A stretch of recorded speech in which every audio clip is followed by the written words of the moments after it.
So over to you, Jeremy. Thanks, Christiane. I assume the slides are up for everybody? Great. That's a nod? Yes, that's a nod. Okay. So yes, I'm in Auckland for my sabbatical. So I have the distinct pleasure of presenting to you at 1:30 in the morning my time. It's I guess part of the joy of doing distributed music is that we're used to working musicians' hours, and I have the opportunity to do so tonight. So the talk I'm going to present here really takes a look at two different problems within the distributed music domain. One is the musical rehearsal context of training and teaching students in the distributed context, and the other one is the actual performance scenario where the students are playing together but at a distance. So I'll walk you through a little bit of the work we've been doing in this area and hopefully stir some interesting ideas that can be both used for future practice, but also a little bit into an examination of the sort of research questions that underlie these areas. So to start with, something that just took place recently, and I think we've all seen numerous examples of these sorts of long-distance sessions, the long-distance mentoring scenario, and certainly, you know, the New World Symphony is been a big part of this as well, as has MSM, with work with Finka Zuckerman at the National Arts Center in Canada. And recently, with the Manhattan School of Music, there was a joint project with the National Arts Center in Ottawa, with Pay Sturdivant teaching a trumpet player at MSM, using the same sort of technology that a lot of us are using today or tonight, the Polycom systems. And my colleague Vislav Voschik noted that in this demo that he saw of the event, he said the latency was workable in the order of 200 to 300 milliseconds perhaps. And I think it's really important to note that the latency being workable at 200 to 300 milliseconds means workable for mentoring. It's workable for a teaching scenario in which the instructor or the conductor or the teacher asks the remote student to play something, possibly interrupts the student, gives feedback, asks the student to play again, and it's a back and forth. I talk, you talk. I play, you play, but not anything simultaneous where you're really performing together. So what I want to emphasize here is that the technological demands of these conditions differ in that mentoring, and this is where I thank Christiane for a great photo from the MSM over the Rideau. This is a session I had the pleasure of attending last year in Ottawa. But mentoring is different from rehearsal or performance. So the image on the right is actually a jazz jam that took place some years back between Stanford University and McGill University, where the musicians were in fact playing music together, not a mentoring scenario. And the technological demands differ primarily in the aspect of latency. And to illustrate that point, I go back to the first example of distributed music that I saw, which also came from Christiane. So thank you, Christiane. This was a session with Finko Zuckerman teaching a master's class to Ottawa. So he was in New York and the student was in Ottawa, just a few hundred kilometers away. And they used, I guess, comparable technology to what we have today. It was a Lytton MPEG-2 codec running at 10 megabits per second, so perhaps a little bit higher bandwidth then, over a decade back than what we have today. And the mentoring aspect of the session worked beautifully. They were interacting very well. Everybody was impressed. The media were ecstatic. And given the success of that mentoring experience, the student jokingly suggested, oh, let's play a duet together. And for those who haven't seen it before, here's what happened. And the audio is going to come through the microphone, so hopefully it's going to work okay. Play. There we go.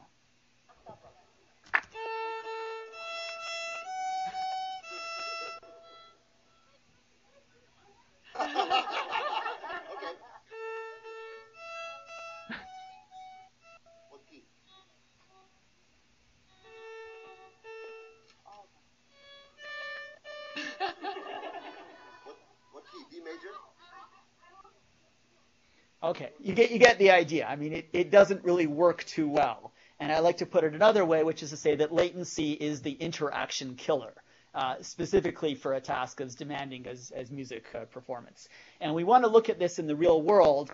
Why is it an interaction killer? Well, it's because in the real world, the communication latencies that we come to expect are far lower than the communication latencies of video conferencing. So if I can get scientific for a moment here, a jazz trio or a symphonic performance trio is running on the order of about 7 to 10 milliseconds of delay for the sound from their instruments to reach the other performer's ears, just based on the time of propagation for the audio through air.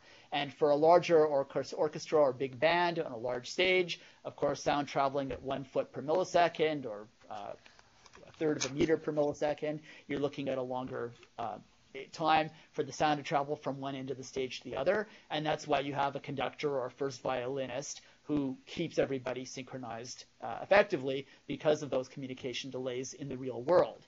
And just to put it next to sort of telephony and why video conferencing like we're doing now works is that acceptable telephony latencies are much higher than what we expect for music. 150 milliseconds of one-way delay is considered good enough by the ITU. It's not good enough for music. Now, if we want to look at networks, well, the speed of light between Montreal and Los Angeles, sort of two ends of the North American continent, you're looking at about 17 or 18 milliseconds. Now, of course, we don't know if Einstein's going to be proven wrong and there will be particles faster than the speed of light, but even if so, they're probably not going to be that much faster. So we're still going to be facing some fundamental limits there. Now, light speed anywhere on Earth, if you're talking about this distributed music symposium that we're having now, but doing it for distributed music performance, well, that's 70 milliseconds to go around halfway around the equator as the sort of limiting factor. So you're already well past the sort of normal latency expectations of a small performance, and you're even above the latencies for a large band. Now, that doesn't necessarily mean that you can't make it work. It just means that it's not going to feel natural. Now, that's sort of in the best case if all we had for communication delays were the speed of light. Unfortunately, that's not the case. We have more. Uncompressed video, for example, to acquire the signal from the camera and get it to a monitor, the best that we can do with that is about 50 milliseconds, just to get the video in and out, forgetting about the network. And if you use a compressed video format like DV or what's being run here with the H.264 system, you have compression delays. That adds more time. You're looking there at something more like 150 milliseconds. That's obviously problematic for music. And just to put it back in the video conferencing domain, for MPEG or H.264 or H.263, the sort of codecs that we're using here, you've got acquisition time for the video, you've got compression time, which is 3 frames of delay, and then you've got the transmission over the network. So look at that. This is an ideal case with MPEG using 0 buffers, 0 additional latency. You're already pushing 100 milliseconds of delay. That's the best case. The practical case is more along the lines of what Vislav reported with PACE teaching remote to the MSM. 200 to 300 milliseconds is fairly common. And a real video conferencing system that we measured a few years ago, 180 to 200 milliseconds was pretty much the norm. So fine for mentoring, not good for performance. Okay, so here's the real world scenario. If you're trying to talk about musical performance that runs between cities on one continent or going transatlantic, of course, once you go over to Asia or Australasia, where I happen to be, the problems become worse. And as noted by one of my colleagues, performers deal rather well with latency, but they certainly need time to adjust. So yes, you can play music under these conditions, but again, it's not something that is going to be the sort of professional concert quality of 2 musicians who are up there together on stage. Now, this is interesting for us because it poses a challenge of what kinds of technologies can make this work as well as is possible within the constraints of network delay. And this motivated our development of a system called Ultra Video Conferencing that we used for numerous demos of distributed music performance, starting back in 2001 in Montreal between 2 universities there, then expanding it to go from McGill to Montreal to Ottawa, in 2002, and then later on that same year between McGill and Stanford. The software has been used in various performances in Europe as well, and across the Pacific and across the Atlantic. It's available for free download for those who want to play with it for research purposes. It only runs under Linux, though. That's the only catch. So the software adds minimal latency, and rather than having a 200 to 300 millisecond delay, for example, as we have with the Polycom systems, it'll only introduce the minimal delay that's necessary for whatever camera technology that's being employed. More recently, we used the same technology to run an uncompressed high-definition video transmission of 3 simultaneous streams to support what effectively was like a large window between Montreal and Seattle, where Gordon Foote was situated and teaching and playing with his jazz ensemble at McGill. And the one-way latency there was, I think, around 80 milliseconds, and they were able to perform fairly effectively together, but at a little bit more bandwidth than we're used to for these sorts of events. It's required almost 5 gigabits per second. I like to joke it's more than what the DSL people promise you. So this work led to interest in sort of saying, well, is it feasible to take this sort of transmission across the world and engage musicians with each other in distributed performance for a highly interactive musical task? And this was the brainchild of a fellow by the name of Niels Lund, who's more of a documentation studies researcher, but with a certain love of the performing arts. And he's put together a consortium to build and produce a distributed worldwide opera in the next few years. So this shot is an experiment that we ran at McGill, where we compared the effects of latency on performers. So we had them start in the same room, and then we separated them across different rooms and artificially simulated the latency of playing between different cities or performing between different cities. So the question in this sort of scenario is that if, in fact, the musicians are not physically together as they are in the photo, but they're distributed, well then, how can we partially overcome latency? How can we reduce the effects of latency of, for example, the conductor trying to keep the musicians or the singers in sync? How can we keep the singers in sync with each other and reduce the sort of distraction that arises because of the problems there? Well, one solution that we proposed is to consider this guy here. If we can predict what the conductor is going to do a few hundred milliseconds or less in advance of what he's going to do, and we can simulate that and transmit his baton movement, for example, to the remote musicians, then we can, in effect, give them a head start and bring them closer together as if they are sort of shrinked in terms of the network distance. And we've done some preliminary experiments of that very task, looking at I can't remember whether this is a 3/4 time or some other beat. Conductors among the audience can no doubt tell me. But we took a template of a baton trajectory, and we adapted it through training by observing the actual motion of the conductor, and we thereby adjusted the shape of this trajectory tailored to the specifics of one particular conductor. And having trained this model, sort of what is the shape of the trajectory through space that this conductor uses, we were then able to apply it in real time on an online task where we would predict ahead a quarter of a second in advance of what the conductor was doing, and then simulate just with a dot position as to where we expect the baton to lie a quarter of a second in advance. And while you can see that this representation, and here you have to follow the large purple dot, and that's the position on the template that we're tracking, whereas the small white dot that's sort of off the trajectory is the actual baton position, and the little white dot that's sort of leading ahead is the predicted one.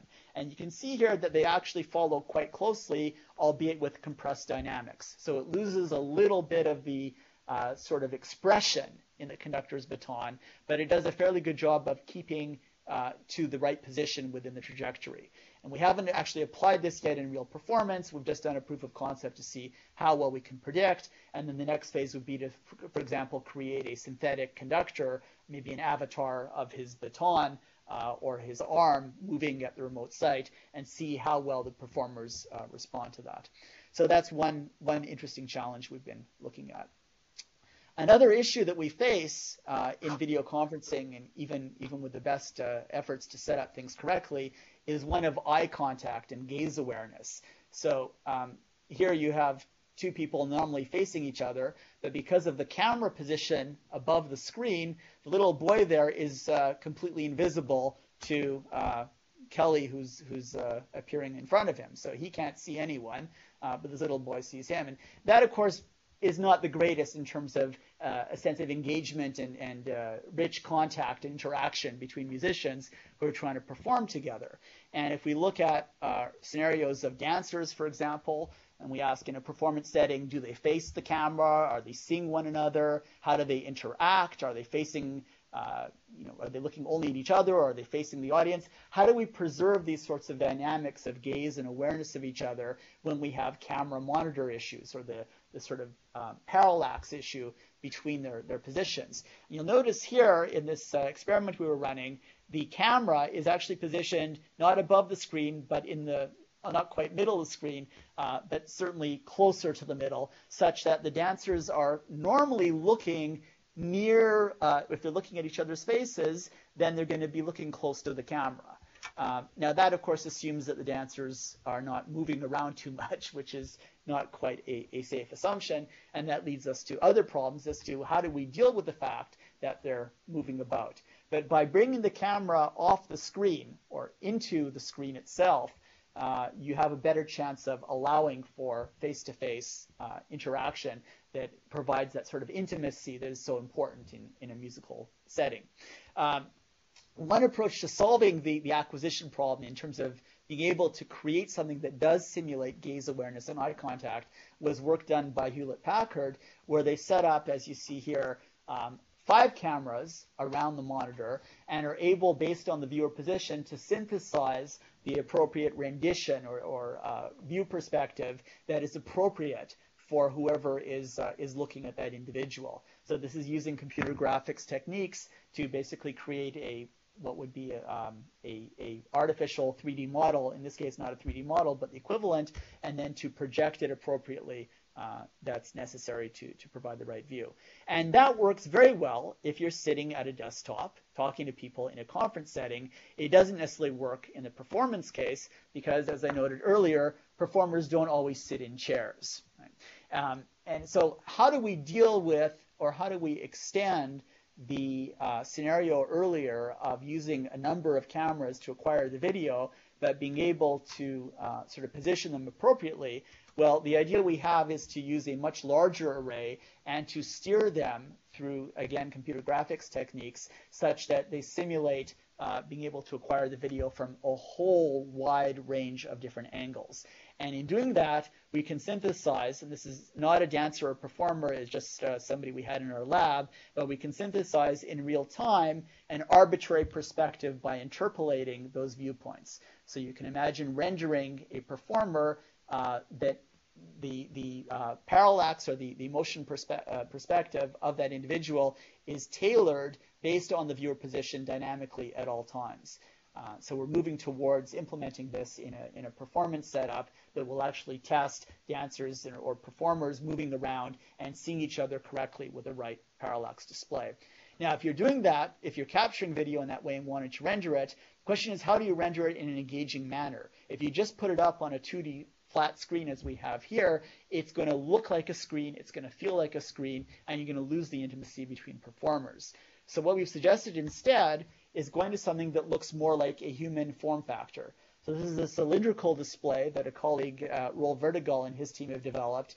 They call the telehuman, and the idea is that you project a cylindrical 360-degree form factor rendition of a human life-size display, and using Kinect cameras, it tracks the position of the viewer and provides the correct motion parallax display that gives one the interaction that is desired there. And we've done some preliminary experiments in showing how this sort of form factor and the life-size display and the tracking of the viewer position enables a much greater sense of social contact and a greater sense of telepresence between the individuals. So we think this is a very exciting direction to move in, and ultimately thinking about how we can move those cylinders around in a stage so that you have a moving performer with you.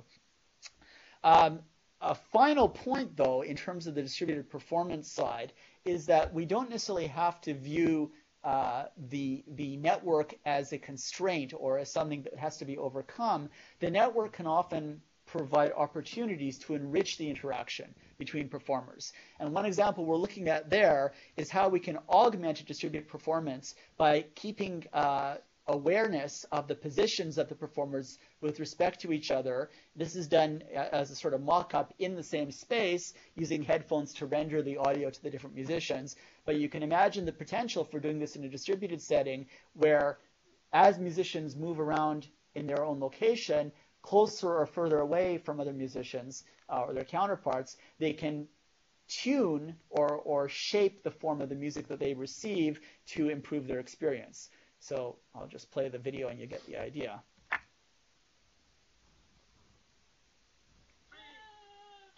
Just friends, lovers no more.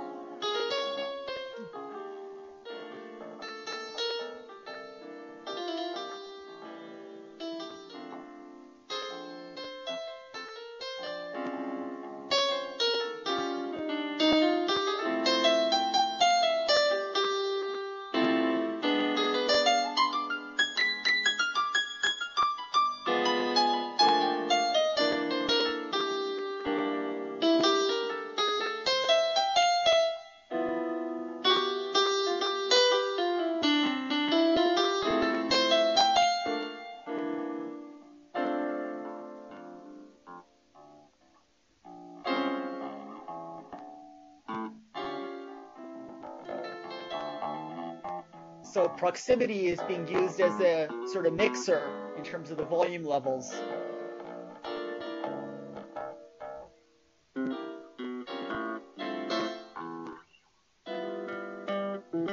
It isn't the ending to friends drifting apart. To friends, love one broken heart. We laughed, we cried, and suddenly laughter. The story ends, and we're just friends. So this idea of augmenting performance by virtue of the network has actually been around for some time. Atao Tanaka has done quite a bit of work as well, and Chris Chafe at Karma in terms of playing with the latency characteristics of the network for artistic effect. And it's something that the people in the World Opera have been talking about as well. Rather than trying to beat latency, why not embrace latency and compose music that is actually capitalizing on it for some enriched effects. At any rate, the World Opera Project spawned an attempt to talk about the education aspects of distributed performance. And there's a pilot graduate program being set up between Tromsø University in Norway, KTH in Sweden, NYU, Stanford, and McGill. And the initial effort looked at questions of the materials that would be used, so the student assignments, the papers and theses that might arise, the textbooks, scores, guides to tools and programs, documentation for assessment, so how would the quality of the outcomes be judged, and the structure of the sessions in terms of experiments involving teachers and students, the presentations and the discussions involved. And the initial round that the group carried out just last spring was a set of experiments with 4 participating universities. And they had students who composed not just the music, but actually the sort of architecture of the piece itself, because now you're composing not a multi-track score, but you're composing a multi-location score, and keeping in mind the roles of the performers at the different locations as well as the latency effects between them.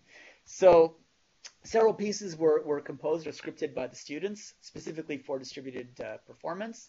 There were instrumentalists or vocalists at 3 different sites and an audience at a 4th site. And the focus of this effort was not so much on precise synchronization, but rather on interaction, looking at what kinds of qualities of artistic interaction could take place between the performers in this context. And just to show you a sort of sample of what that looked like, here's a sort of shot with the one dancer in Tromsø interacting with 2 dancers at different locations. Each site also had its own pianist, and the pianists were reacting both to the local and the remote dancers. So it's really multi-way interaction with audiences and musicians trying to tune themselves or adjust their performance to the dancer at the same time. The results of this are quite preliminary. There were a lot of technical hiccups, as you might imagine. Just trying to run a symposium is challenging enough when you're trying to do it with performing artists and limited budget to make it happen. There's always the sort of biggest lesson learned is every site needs to have a dedicated technician and available for a long time before and certainly during the event. And even then, you still have trouble. So we're certainly not at a plug and play mode now where we sort of connect the wire, press the button, everybody turns on. So I'd like to move from the topic of the sort of distributed world opera topic to another one, which looks at the differences between rehearsal and practice. And we've observed that if we ask students, for example, what takes place for them or what their activity is in an orchestra, well, the feedback is they use that experience to practice and listening or practice for listening. Right? So when they're sitting together with the conductor and the other musicians, they're tuning, they're listening, paying attention to other musicians to find their cues, and of course getting feedback from the conductor.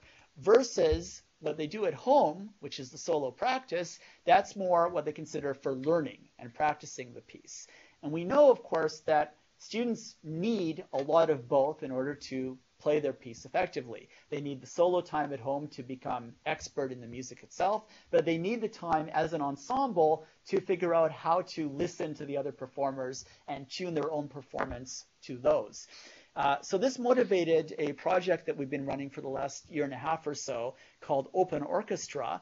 And the attempt here is to develop an immersive rehearsal system that mimics the experience of a sort of immersive flight simulator, except for musicians, giving them the ability to practice with the rest of the ensemble, but from the comfort of solo practice conditions, either at home or in the music school. So rather than trying to explain it at depth, I'll give you a little video example here of the system in practice. You have a perspective view from the musician's standpoint of the conductor and other musicians around him. So the video was captured from multiple seats in the orchestra, as was the audio. So we're able to render a sort of enriched music -1 type of playback that is appropriate to whatever instrument the student chooses to rehearse with.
So the student has the ability to record, save that, provide it to the instructor for feedback. The instructor can annotate the piece, send comments back, either recorded or written to the student, and they can actually have an asynchronous dialogue about that, so the student can perform or improve his performance offline without having to arrange for a time that all the musicians are available together.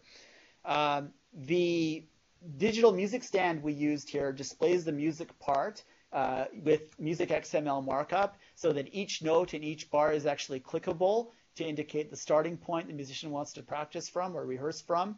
There is a digital mixer so the student can change the balance. So starting from a natural experience of what it would sound like to the student if he were in that chair in the orchestra, but they can also say, look, I'm really distracted by this trumpet blaring behind me. Let me attenuate that, let me mute that, and just hear the other instruments further afield. So it gives that control over the sound volume or the mix appropriately. And then, of course, there are the record options where you can save multiple tracks and decide which one you want to share with the conductor or your peers if you want to sort of your personal YouTube channel of practice recordings.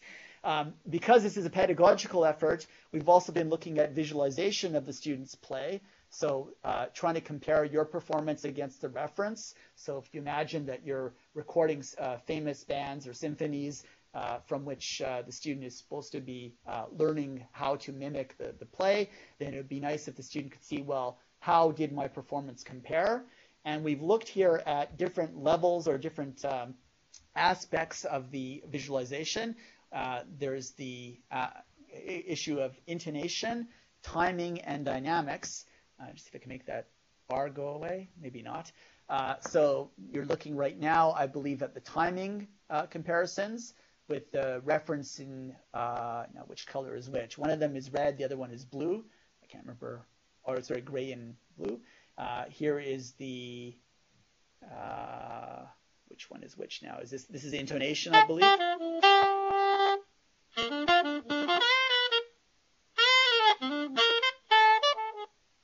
So the student can play either track.